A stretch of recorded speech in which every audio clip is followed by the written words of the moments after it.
Well, hello and good evening, and we welcome you to Pursuing Gold. And that's what we want you to do is dig down into the scriptures, into the lessons, and find the gold in this.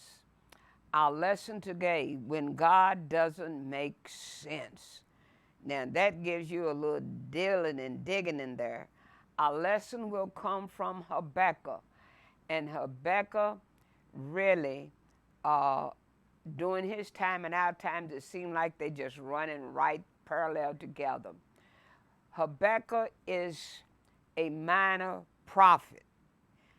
And let me say this, when we say minor and major prophets, it's not that their message was minor, because the message was major. It's the number of words. The book is short. In fact, all 12 minor prophets, those books can be put together and they are not as long as Isaiah. So that's the difference between minor and major prophets, is that not what they say, but how much is said.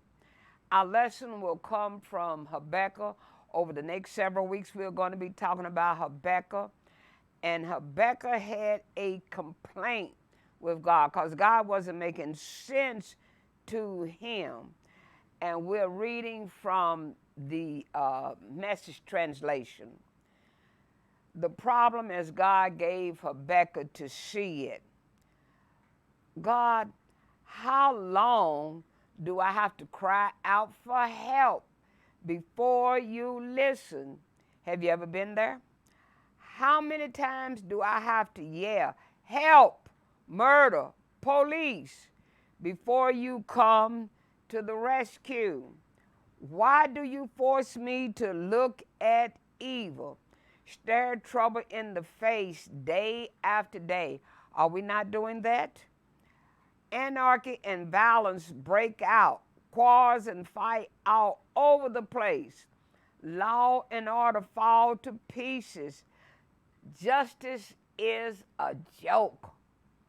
The wicked have the righteous hamstrung and stand justice on its head. So let's look. Concern number one. Habakkuk opens with the words, how long? How long? That's a phrase that occurs 65 times in the Bible. And it often expresses anguish over God's perceived delay in bringing justice. You see, right now, we perceive a delay on God's part in dealing with certain issues that we are facing today. But remember this, justice delayed is not justice denied. And so we will take, let's look at how many times that, well, a few how longs that we see. David exclaimed, how long, on several occasions.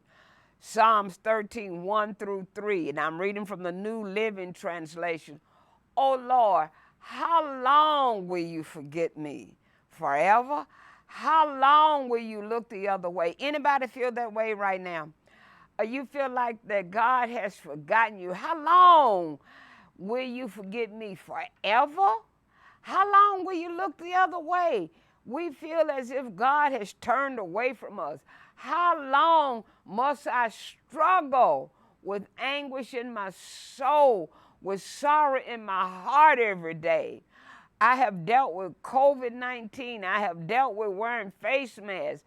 I have dealt with in hibernation, unemployment, just the prices are high. How long, Lord, how long? How long will my enemy have the upper hand? Turn and answer me. And when he says turn and answer me, that gives you the idea that he feels that God has turned his head away from him. So he says, turn and answer me, O Lord my God. Restore the sparkle to my eyes, or I will die. Then let's look at Psalms 6, 1 through 3. Oh Lord, don't rebuke me in your anger or discipline me in your rage. Have compassion on me, Lord, for I am weak. Heal me, Lord, for my bones are in agony. I am sick at heart. How long, O Lord, until you restore me? I'm tired, I'm weak, I'm worn. Lord, help me. Then let's look at Psalms 35, 17. How long, O Lord, will you look on and do nothing?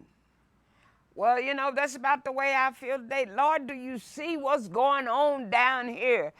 There have been numerous of shootings, over 300 mass shootings in the school, 20 mass shootings, period, this year, 27 school shootings.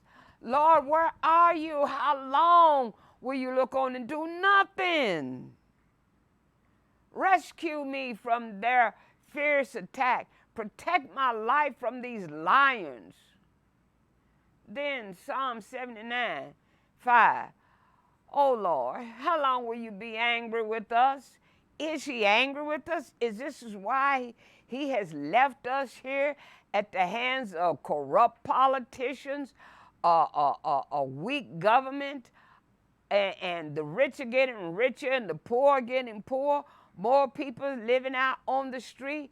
Are you angry with us? How long? Will you be angry with us forever? How long will your jealousy burn like fire? I'm just asking. Psalms 94 and 3, how long, O Lord, how long will the wicked be allowed to gloat? And they are gloating. And some of the highest gloats come from those who are in Washington, D.C. on Capitol Hill, supposed to be looking out. Past that they did knock down gun laws and don't do, and they gloat. And then we have a how long in Revelations 6, 10 through 11. How long, O Lord, holy and true, until you judge and avenge our blood on those who dwell on the earth. Then let me ask you, have you ever prayed a how long prayer? Let me ask you this. Did you get a response? Did he say how long it would be? Of course he didn't. And Habakkuk was disturbed that God seemed to be oblivious or even unconcerned about the rampart evil in Judah.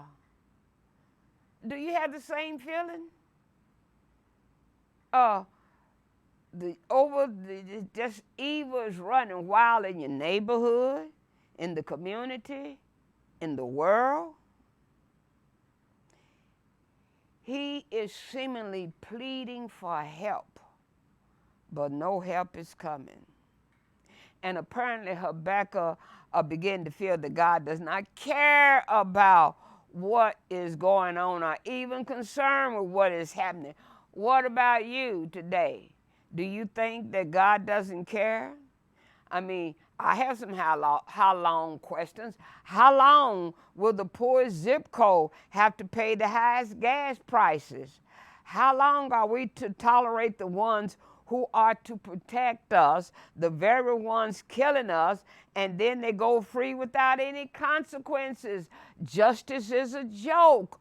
They have a no-knock warrant, and then they for the wrong house, and then they kill you. How long will the poor have to suffer?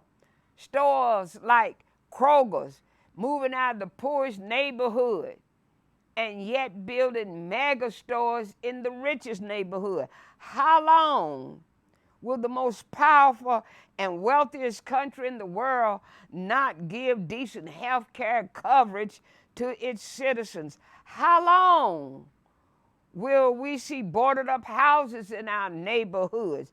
How long Will we see our children killed by stray bullets and no one seems to care? How long? And that's what seems to be bothering Habakkuk. Look at the community. He says there is injustice in the community. There's wrong in the community.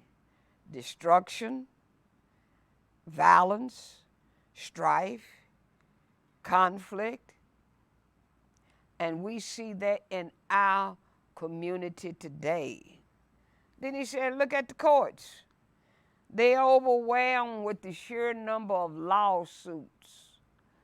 The law is paralyzed.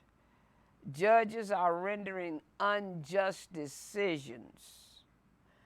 The wicked trap the righteous by forcing them into court. And look at that, the judge is rendering unfair decision. And we have a Supreme Court who are sitting there and they are more concerned about what they think. How long? Now, let us go to Habakkuk. We read verses 5 through 11. This is not taken from the Message. This is taken from the International Standard Version. And this is, see, the first one that we read, how long, was Habakkuk's complaint, his first complaint. And now we get God's response.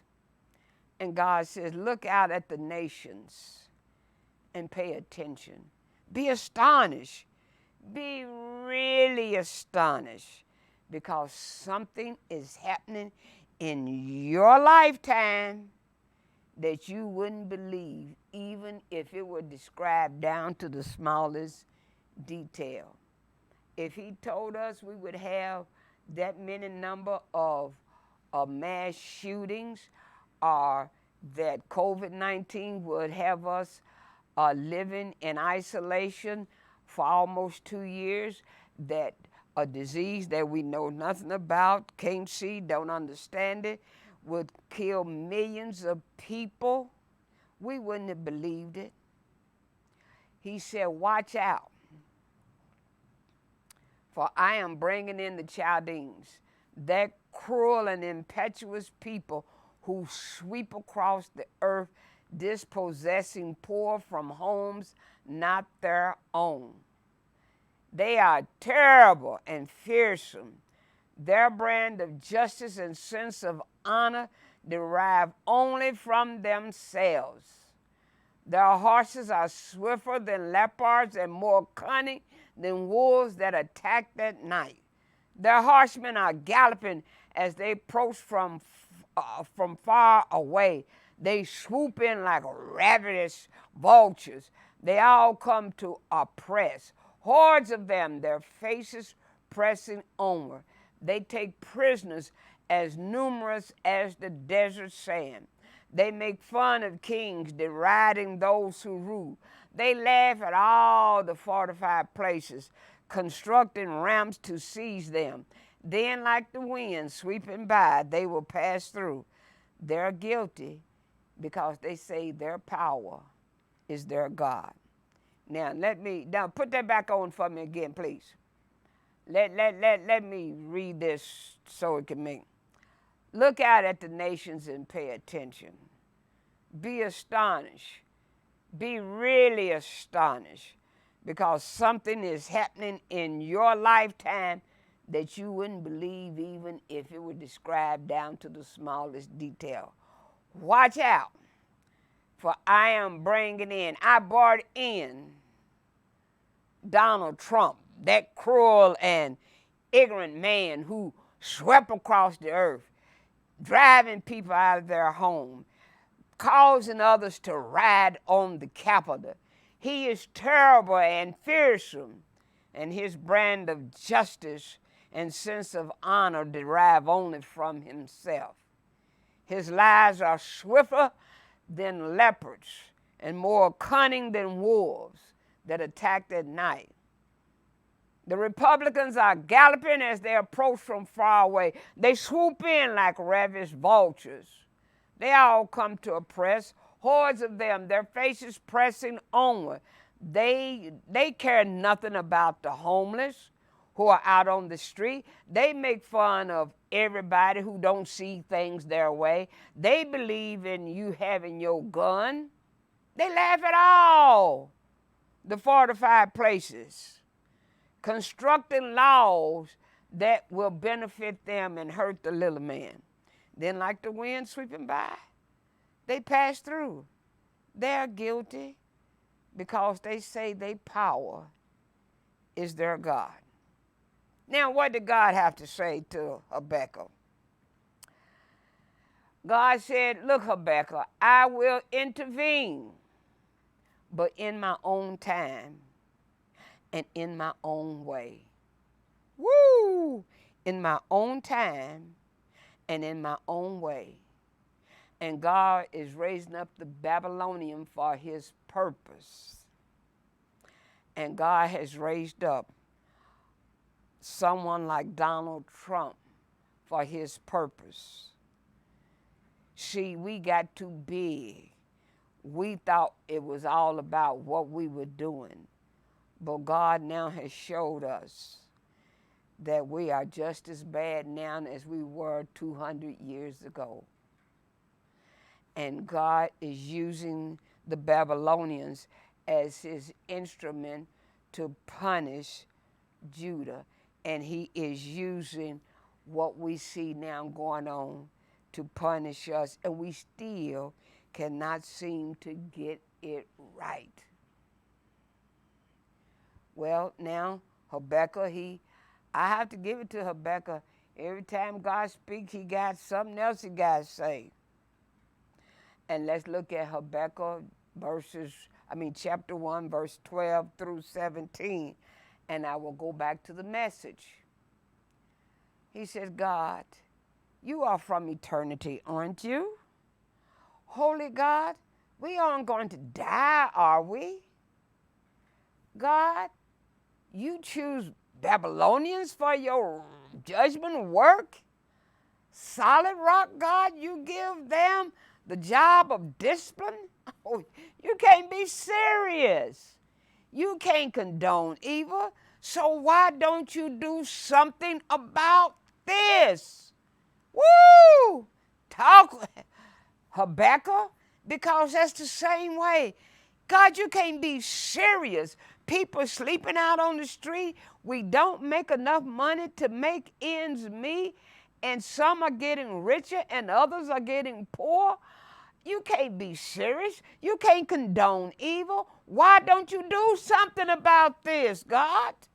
Why are you silent now? This outrage. Evil men swallow up the righteous, and you stand around and watch? You're treating men and women as so many fish in the ocean, swimming without direction, swimming but not getting anywhere. Then this evil Babylonian arises and go fishing. He puts in a good catch. He catches his limit, fills his cree, a good day of fishing. He's happy. He praises his rod and reel, piles his fishing gear on the altar, and worships it. It made his day, and he's going to eat well tonight. Are you going to let this go on? Will you let this Babylonian fisherman fish like a weekend angler, killing people as if there is nothing but fish? And so Habakkuk now says, now, I'm going to tell you what my problem is now. That the wicked have disregard for human dignity and undeserved prosperity. That's what Habakkuk's, they pay no attention to the lowly folks, and they don't deserve prosperity. Disregard for human dignity and don't deserve prosperity. Well, that's what we got for you today. Dig deeper. Finish reading Habakkuk, and we'll see you next week when we will talk about when God doesn't make sense. Our lesson next week, Mr. Big Stuff. Who do you think you are? See you next week.